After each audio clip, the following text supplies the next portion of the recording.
Lan Xuanyu had arrived at the ancient virtual world and quickly met up with his companion, Yuanen Huihui, using their soul communicators.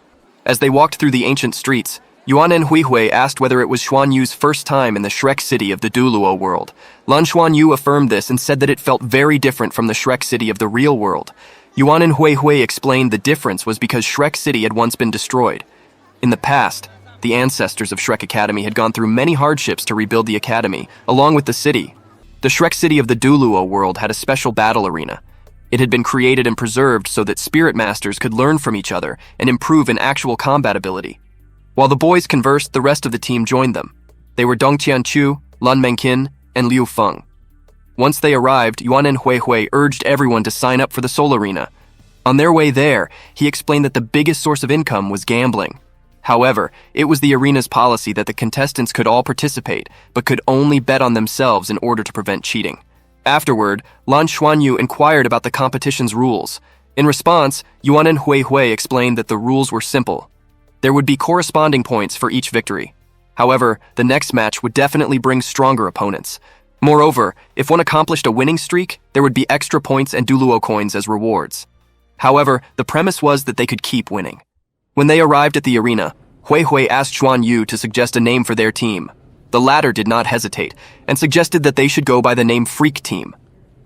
Lan Mengqin protested the uninspired and casual naming before accusing Lan Xuanyu of being too lazy. However, to her dismay, the team of 5 was nonetheless registered as the Freak Team. They were not rich. In fact, they were quite a bit poor and could only manage to put together 1,000 Duluo coins, betting everything on their team. If they lost, they would lose everything.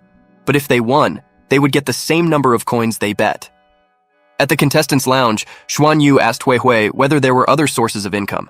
In response, Huihui explained that if they emerged as the winning team, they could get 10% of the total ticket revenue on top of their winnings.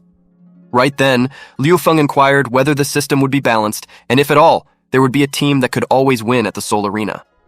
His speculation was immediately dismissed by Huihui, who went on to explain that because their team was comprised of only first years, they would face the difficult challenge of the seniors, who possessed battle armor if their winning rate reached a certain level.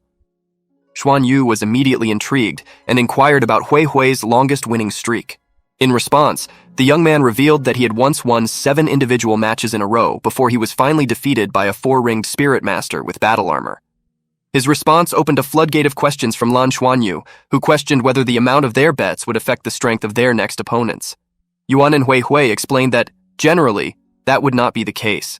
However, things would be different if the bet amount was huge. When Lan Xuanyu inquired about the specific amount, Huihui speculated that maybe they could face tough opponents if the bet amounted to between 100,000 and 1 million Duluo coins.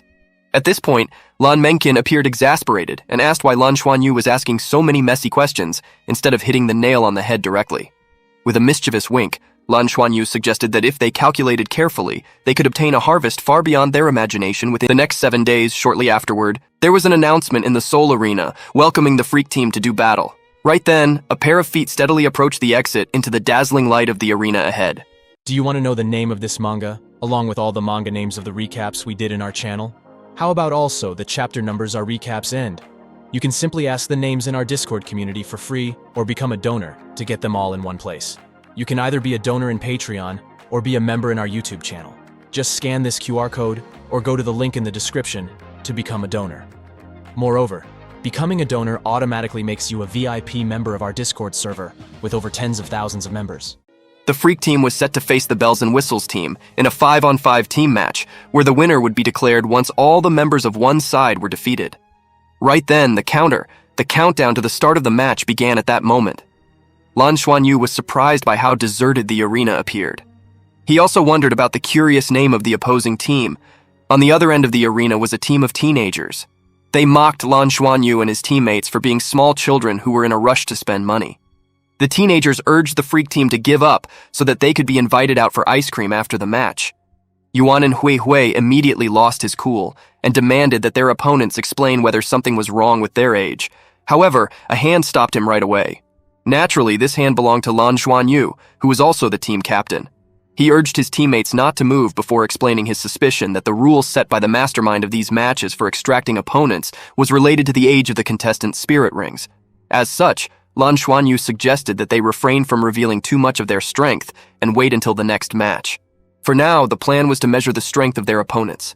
At that moment, Lan Xuanyu extended a vine of the silver-patterned blue-silver grass and attached it around Liu Feng's waist as they both leaped into battle.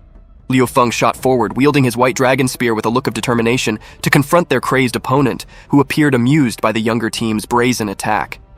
At that moment, Lan Xuanyu released a volley of icicles toward his opponent, who appeared to dodge them effortlessly.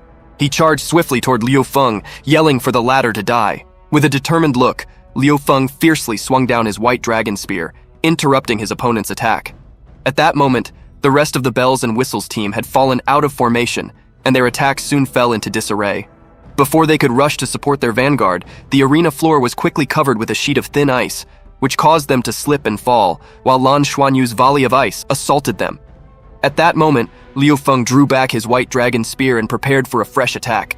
He leaped into the air to intercept his opponent, executing his spirit skill known as the Rising Dragon. In an instant, the main attacker of the bells and whistles team was eliminated. There was nothing much to say about the subsequent battles because Liu Feng stepped forward alone.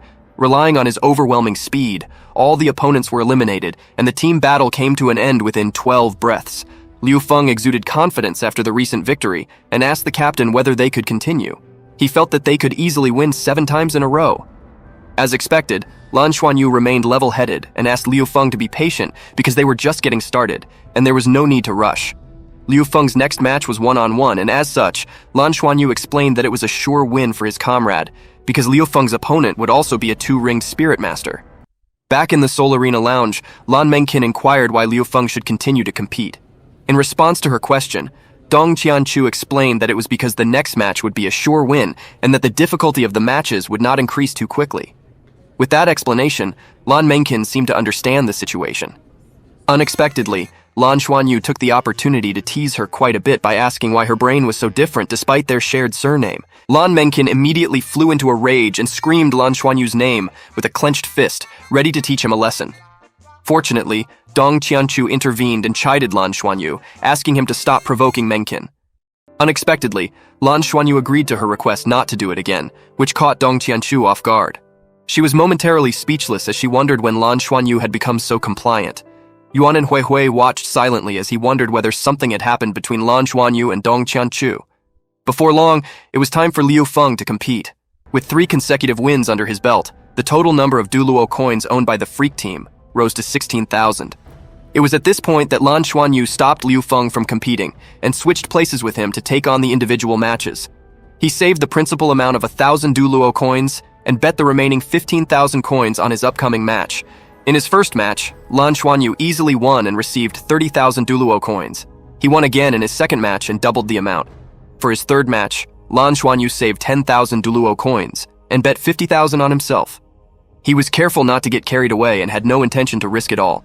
For his third match, Lan Xuanyu was up against a 4-ringed Spirit Master. According to his observation, the mastermind behind the matchups in the Soul Arena was undoubtedly clever. Sure enough, the difficulty had increased greatly, and as expected, the opponent was chosen based on the magnitude of the bet. On the other side of the arena stood the next opponent. The young man appeared friendly. However, he warned Lan Xuanyu not to get his hopes too high, because although he possessed Twin Spirit Essence, he still would not be able to compete with someone who was 2 ranks higher in cultivation. In response, Lan Xuanyu recounted his teacher's advice about gaining a lot of fighting experience to stimulate potential. He was up to no good, and decided to act docile by asking his opponent to allow him to hold on for a while, even though he could not win. As expected, the ploy seemed to work because Lan Xuanyu's opponent saw him and was reminded of his own younger brother. The young man complimented Lan Xuanyu for having the courage to compete at the Soul Arena, despite being the same tender age as his brother. Lan Xuanyu thanked the young man for the compliment, and soon the match was underway. Lan Xuanyu's opponent revealed his spirit essence, which was known as the 7-star sword. The young man controlled the sword and flung it toward Lan Xuanyu, who was charging in for a close-range attack. Feigning weakness, Lan Xuanyu appeared to be able to block the attack barely and was thrown back. However, he planted his hand firmly on the ground and spun his body around to regain his footing. For a moment, Lan Xuanyu seemed surprised and impressed that his opponent's sword could fly, so he asked how the latter was doing it. The young man, on the other hand, had an outstretched hand, with energy swirling around it as he controlled his spirit essence. He inwardly noted that Lan Xuanyu was quite fast despite his age, Lan Xuanyu's opponent swiftly retrieved his sword and shot it once more toward the young boy, who was still charging toward him.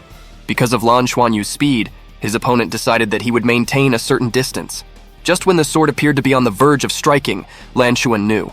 He swiftly raised his right hand, which he had wrapped in the golden patterned blue-silver grass. With fierce determination, he grabbed the blade of the incoming sword using his golden dragon claw. At that moment, his opponent realized that there was something wrong. He was taken aback by the fact that Lan Xuanyu had caught his sword. It was then that he realized he could no longer allow Lan Xuanyu to get closer to him. With that, he swiftly moved to attack with another sword. However, Lan Xuanyu flung the sword already in his hand to counter the incoming sword, and with his left hand covered in the silver-patterned blue-silver grass, Lan Xuanyu condensed a ball of ice and fire, displaying his self-created spirit skill. Despite his opponent's surprise, he remained calm and assessed that such an attack could be easily avoided. Lan Xuanyu's elemental attack suddenly changed trajectory mid-flight and shot toward his opponent's feet. Upon impact, it unleashed a devastating blast, releasing all its compressed chaotic energies of the two opposing elements. Lan Xuanyu's opponent was shocked as he gritted his teeth in pain. He realized that the attack contained two opposing elements. However, he decided to endure the elemental attack. However, Lan Xuanyu had no intention of letting him catch a breath. With his right and left hand covered with golden patterned and silver patterned blue-silver grass, Lan Xuanyu performed his self-created spirit essence fusion skill. As a sphere radiating with rainbow colors condensed between his palms, at that moment, the towering silhouette of a roaring dragon appeared above Lan Xuanyu's opponent as the latter was in disbelief, with his vision getting blinded by the intense light. At that moment, Lan Xuanyu, through his self-created spirit fusion skill, manifested the Golden Dragon Ice Spear, which he shot out like a railgun toward his opponent as an intense surge of spirit power surged throughout the arena. A moment later, as the frosty air was swept away and cleared gradually, a lone figure remained standing in the arena. Lan Xuanyu's teammates celebrated once his victory was declared. Moreover, their reward had risen to 100,000 Duluo coins, which was unprecedented. However, Lan Xuanyu's expression was grave. He took no pleasure in his victory. Instead, he seemed to be bothered by something.